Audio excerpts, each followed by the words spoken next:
everyone, welcome to another video about ChatGPT. Today I will show you how to use ChatGPT Zapier plugin and how you can integrate a Zapier plugin within ChatGPT. So for this you'll need to go to your sidebar, upgrade to plus, and once you upgrade to plus you'll need to go to settings and go to beta features and make sure to enable all the features. Now from there, obviously you need to have ChatGPT 4. And from there, what you can do is you can go to plugins. Once you click on ChatGPT 4, you can go to plugins.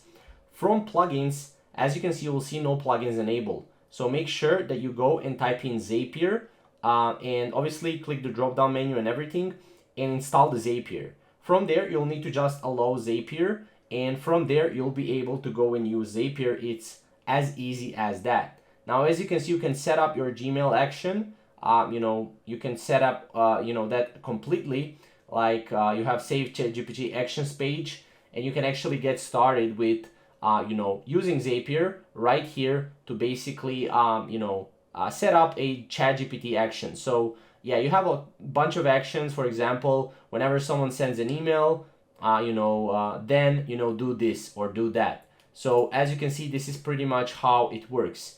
Obviously, for this, you need to be a little bit tech savvy. I cannot explain you really in entire, Zapier and how Zapier works.